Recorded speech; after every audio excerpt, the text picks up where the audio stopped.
안녕하십니까. 감사스마일입니다. 2022년 11월 24일 대한민국 축구가 있는 날 목요일 아침 방송 즐겁게 한번 해보겠습니다. 오늘의 한 줄 명언은 당신이 자기 삶의 주인이 되지 않으면 다른 사람이 주인이 된다. 감사스마일도 항상 제 삶은 제가 주인이다 라는 생각을 갖고 오늘 하루도 힘차게 보낼 예정입니다. 감사스마일TV를 애청하시는 분들만이라도 꼭 자기 삶의 주인이 되셨으면 좋겠습니다.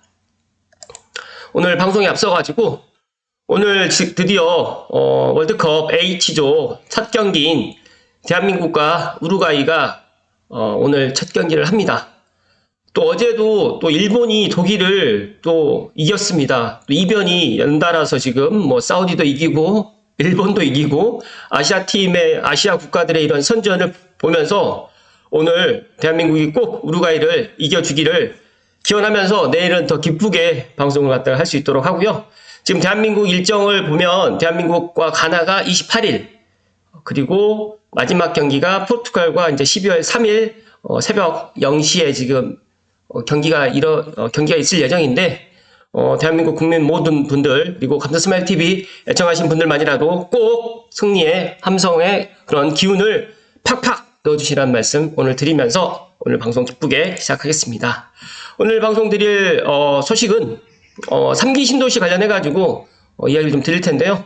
방송 시청하시기 전에 구독과 좋아요 부탁드리겠습니다.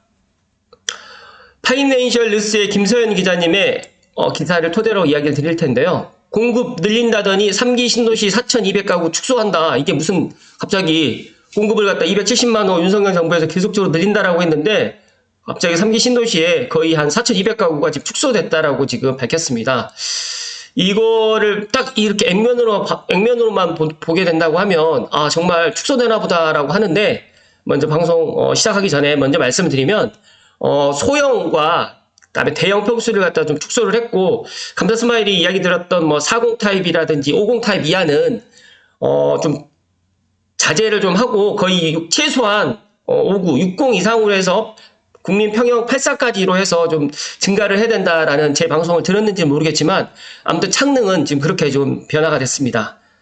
일단 먼저 신문기사를 살펴드리면 인천 계양과 남양주 왕숙, 고양 창릉 등 하남 교산만 빼고 네 곳이 물량이 줄었다. 이제 국토부에서는 수요를 감안해서 평형별로 조정을 했다라고 이야기를 하는데 좀 살펴드리면 남양주 왕숙은 기존에 5만 3천 세대에서 5만 2천 세대로, 고양 창릉은 3만 7천, 그러니까 3만 8천 세대에서 3만 6천 세대로 약 한 1964세대가 줄었습니다. 인천 계양도 줄었고 부천 대장도 줄었는데 그게 토탈 3기 신도시 5개 지구의 합친 세대수를 보니까 4,200가구가 줄었다라고 지금 이야기를 했습니다. 그런데 이 안을 들여다보면 주택 공급 물량이 축소된 게 아니라 주택 수요를 감안해가지고 평형별로 공급 가구 수를 조정을 했습니다. 그러니까 제가 방금 전에 이야기 드렸던 작은 평수를 갖다가 없애고 조금 더 방 3개, 화장실 2개 쪽으로 이렇게 지금 가는 그런 평수를 좀 조정을 했다라는 이야기를 반가운 이야기를 좀 드리고요. 일단 좀 살펴드리면 이제 최근 승인된 국토교통부의 3기 신도시별 지구계획 변경안을 분석한 결과 이제 2026년 이천 계양지구부터 시작을 해가지고 3기 신도시에 순차적으로 이제 15만 가구가 이제 공급할 계획인데 당초 계획 때 16만 가구에서 한 4,200가구가 줄었다라고 좀 이야기를 하는데 일단 좀 자세히 좀 살펴드리면 남양주 왕숙 같은 경우에는 여기는 정말 세대수가 좀 많습니다. 5만 3천 세대인데 5만 2,380가구로 좀 줄었는데 여기는 중형이 2,844가구가 줄어들었고 대신 60제곱 이하인 소형 평수와 85제곱 이상인 초가 대형이 각각 좀 늘었고 단독주택 같은 경우에 변함이 없는데 일단 고양 창릉을 제가 살펴드리면 고양 창릉은 3만 8천 세대 정도에서 3만 6천 세대 가구로 지금 1964가구가 줄었는데 공동주택이 2만 7,434가구에서 2만 5,470가구로 줄어들었는데 이 결과는 소형과 대형 평형은 2,800가구가 줄었고 중형은 상대적으로 836가구가 지금 늘면서 전체 가구 수가 감소했다라고 이야기를 하는 겁니다. 그렇기 때문에 저는 창릉에 조금 이제 내 집 마련을 희망하시는 분들은 조금 더 긍정적인 이야기다라는 말씀 드립니다. 그래서 전체적으로 지금 이 블럭별로 계획에서 이제 어떤 블럭이 좀 세대수가 뭐 줄었고 늘었는지까지는 아직 밝혀지지는 않았는데, 그것도 제가 알게 되면 이야기를 드릴 텐데, 제가 계속해서 이야기 드리지만 사전 청약을 하고 있는 지금 창릉천을 기준으로 해서 왼쪽이 먼저 1단계로 지금 진행을 할 것 같고요. 그 다음에 이제 GTX 창역을 밑으로 해서 고양선 인력 쪽으로 해서 아래쪽 남쪽 방향 화전역 쪽 방향을 갖다가 2단계로 아마 지금 공사를 시작을 할 것 같고, 마지막으로 이제 용두 사거리의 위쪽 부분, 그 다음에 GTX 창역 위쪽을 3단계로 아마 공사를 진행을 할 것 같기 때문에, 이 변화되는 그 주택 공급 수요 같은 경우에는 제가 확인되는 대로 다음번에 이야기 드릴 수 있도록 하겠습니다. 일단은 뭐 부천대장이라든지 이런 것들은 제가 생략을 하고요. 3기 신도시의 주택 공급 축소에 대한 전문가들의 의견이 엇갈리고 있는데, 감사스마의 생각은 주택 공급을 갖다 많이 하는 것도 중요하지만 실제적으로 원룸이라든지 투룸보다는 3룸 위주로 해서 정말 실제 신혼부부라든지 가구들이 생활을 갖다 할 수 있도록, 그리고 자녀를 갖다가 양육을 할 수 있는 그런 사이즈로 이렇게 공급을 하는 게 맞다라는 말씀을 드리고요. 이에 이제 임명을 요구하는 업계 전문가는 고양 창릉 같은 경우에는 상암동이라든지 광화문, 더 나아가서 마곡 이런 도심 업무 시설 접근성이 양호하기 때문에 조금 이제 뭐 공급 규모가 좀 축소된 거에 대해서 조금 아쉽다라고 이야기를 하는데, 저는 절대 아쉬워할 게 아니다라는 말씀을 오늘 드리고요.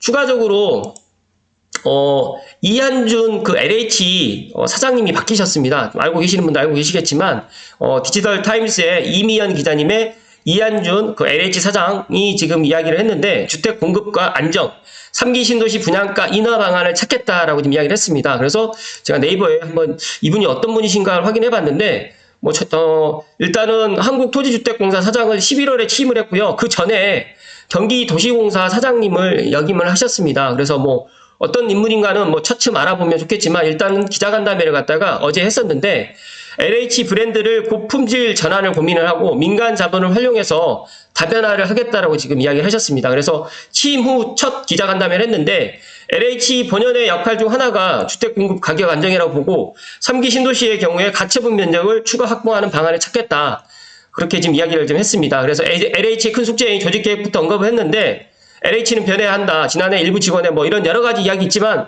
제가 생각했을 때 이렇게 겸손한 자세로 국민을 위해서 섬기는 그런 LH가 된다고 하면 앞으로 더 좋은 국민들께 사랑을 받지 않을까, 그렇게 생각을 하고요.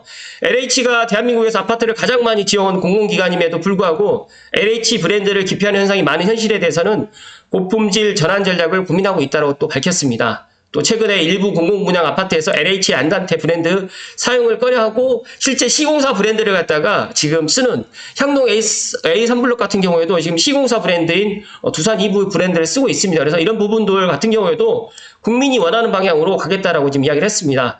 최근에 지금 LH가 윤석열 정부 270만 가구 공급의 주도적인 역할을 맡았는데, 최근 집값 하락 시기, 조정 시기에 공급 과잉 우려가 없는지에 대해서 질문을 갖다 받고, 최근 부동산 가격 급락으로 인해서 우려하는 부분이 많지만 그러나 LH 역할은 변함없다. 급락했을 때 주택 공급을 망설이게 된다고 하면 도심 재건축 재개발이 위축될 것이라고 또 진단했습니다. 그래서 이어 경기가 하강 곡선을 그리는 상황에서 공기업인 LH마저 손을 놓는다면 경기 상승 마중물 역할도 없어진다.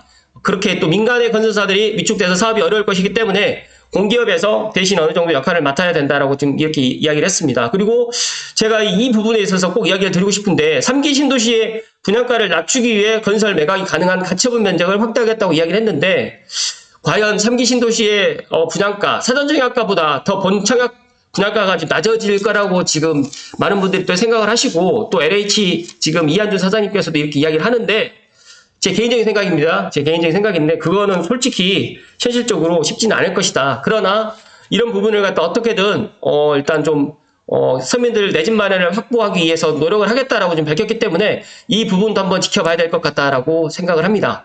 그리고 또 사업비 규모가 큰 토지 보상에 대해서 대토 보상을 갖다 최대한 늘리겠다. 그러니까 보상으로 현금 대신 보상으로 주는 것보다 대토로 토지로 제공을 하는 것을 늘리고, 또 신도시의 과다한 상업 업무 시설을 민간에 매각 가능하도록 해서 주거 시설로 전환하는 방안 등을 또 검토하겠다. 이거는 제가 생각했을 때 아마 컴팩트 시티에 해당되는 그렇게 되지 않을까. 그러니까 예전에 이제 주상복합을 갖다가 이제 말씀드리면 주상복합은 주거와 상업만 지금 들어가는 거지만 제가 생각했을 때 주상, 그러니까 오피스까지, 그 다음에 업무시설까지 해서 주상 3막, 그러니까 3위일체로 해가지고 주거와 상업시설과 그 다음에 업무시설까지 해서 아마 컴팩트 시티로 이렇게 하지 않을까. 그래서 주택 공급도 늘리고 토지 조성 원가도 좀 낮출 수 있으면서 또 LH와 민간 시행사에게 또 이런 것들 이익을 갖다가 또 주면서 민간의 자금을 최대한 좀 끌어들일 수 있도록 노력을 하겠다라고 합니다. 그리고 추가적으로 또 지주공동사업도 이야기를 하는데 이거는 또 한번 지켜봐야 될 것 같은데 이건 또 10년 공공임대를 하고 난 다음에 분양전환 하는 거에 대해서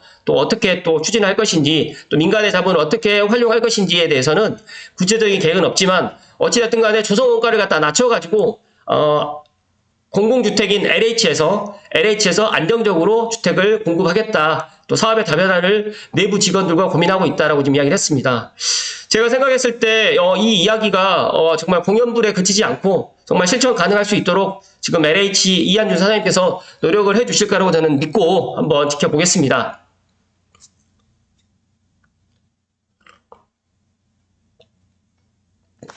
감사스마일 오늘 그 창릉 3기 신도시 포함해가지고 창릉과 그리고 이제 주택 공급 관련해가지고 이제 변경이 됐다라고 지금 제가 이야기를 드렸는데 많은 분들이 이제 3기 신도시를 특히 또 감사스마일 TV를 애청하시는 분들이 3기 신도시에 관련해가지고 정말 많은 분들이 관심을 갖고 있고 실제적으로 지금 주택을 갖고 계신 분들도 나의 노후는 신도시에서 보내고 싶다 이렇게 생각하시는 분들이 너무너무 많습니다. 그런데 앞서서 제가 이야기 드렸던 것처럼 현실적으로 분양가 인하 방안은 어렵겠지만 제가 생각했을 때 LH에서도 이렇게 분양가 인하에 대해서 노력을 해보고 대책을 갖다가 찾겠다라고 이야기를 했기 때문에 한번 지켜봐야 될 것 같고요. 제가 생각했을 때 이 수요 감안해가지고 평형별로 조정을 했다는 거에 대해서는 정말 특히 이제 이 5개의 지구 중에서 고양 창릉은 또 복받았다, 행운이다라는 말씀 다시 한번 드리고 제가 생각했을 때 그 균형 이제 저는 정말 60제곱에서 84, 특히 60제곱도 좀 작아요. 64에서 84까지 안 된다고 하면 74 정도로만 해가지고 방 3개, 화장실 2개로 해서 이렇게만 한다고 하면 제가 생각했을 때 3인 가족, 4인 가족 그리고 저는 방송에서 이런 이야기 드리면 좀 그렇겠지만 저출산 이런 고령화 대책을 갖다가 저출산이 정말 심각한 사회 문제가 될 거기 때문에 정말 그 자녀를 갖다가 이제 3자녀가 아니라 2자녀만 놓는 신혼부부들에 한해서 또 우선 특별 공급을 갖다가 또 하는 것도 하나의 저출산 대책이 되지 않을까라는 그런 제 개인적인 생각을 한번 이야기 한번 드리고요. 또 3기 신도시가 지금 LH 사장님께서 내년 전반기에 계속적으로 이제 그 착공을 하겠다라고 좀 이야기를 했습니다. 국민이 원하는 대로 이제 뭐 사업을 또 전환하고 이렇게 또 이야기를 하는데 제가 생각했을 때 현실적으로 고양 창릉은 아무리 빨라도 내년 하반기 그러니까 토지 보상을 만약에 정말 내년 초에 다 완벽하게 한다라고 하면 내년 하반기에 되겠지만 만약에 토지 보상이 딜레이가 된다라고 하면 내년 하반기까지 안 되고 착공은 아마 내후년으로 늦춰질 것 같다. 그래서 저는 편하게 2024년에 창릉이 착공이 들어가지 않을까. 그래서 제가 계속해서 이야기 드렸던 민간 산전청약이라든지 이런 것들이나 본청약 같은 경우에는 빠르면 2025년 이렇게 좀 되지 않을까 그렇게 생각을 합니다. 아무튼 지금 공공기업 그러니까 공기업에 있는 지금 윤석열 정부에서 기존에는 문재인 정부에서 인사를 했었던 LH 사장님이셨는데 이제 LH 지금 사장님이 지금 바뀌었습니다. 그래서 윤석열 정부에서 지금 이제 새롭게 또 시작하는 첫 번째 LH 사장님이시기 때문에 아마 많은 것들을 좀 변화하려고 또 노력을 하실 거라고 생각을 합니다. 그래서 감사스마일 생각은 물론 이분이 어떻게 하실지 아니면 또 주택 공급을 갖다가 지금 현재 원희룡 국토교통부 장관과 그다음에 윤석열 정부에서 어떻게 해 나갈지는 모르겠지만 계획대로 지금 3기 신도시가 어쨌든 간에 지금 계획대로 지금 준비되고 추진되고 있는데 토지 보상도 창릉도 지금 순조롭게 잘 마무리가 돼서 하루빨리 착공이 들어가기를 갖다가 간절히 바라고 마지막으로 지금 창릉 S3블럭을 기다리시는 분들 이제 12월 달에 이제 입주자 모집 공고가 나오기 때문에 조금만 기다려 주시라는 말씀 드리고요. 또 내년에 지금 이제 또 사전청약이라든지 또 이제 계획들이 있지만, 제가 봤을 때, 공공 사전청약도 물론 사전청약을 해가지고 본청약까지 기다리는 것도 좋지만, 저는 이 빨간색이 있는 민간 사전청약, 민간 분양 필지도 특히 S10블록 같은 경우는 너무 개인적으로 저도 분양을 받고 싶어 싶을 정도로 좋은 입지가 되지 않을까 저는 그렇게 생각을 하고 제 방송을 보시는 분들만이라도 저랑 같이 창능을 갖다가 준비를 하셨으면 좋겠다는 말씀을 끝으로 드리고 오늘 꼭 우루과이 대한민국 국가대표팀의 선전을 기원하고 감사스마일도 오늘 목 터져라 대한민국 축구 국가대표팀을 응원할 수 있도록 하겠습니다. 아무튼 오늘도 끝까지 시청해주신 감사스마일TV 애청자 모든 분들께 진심으로 감사드립니다. 고맙습니다.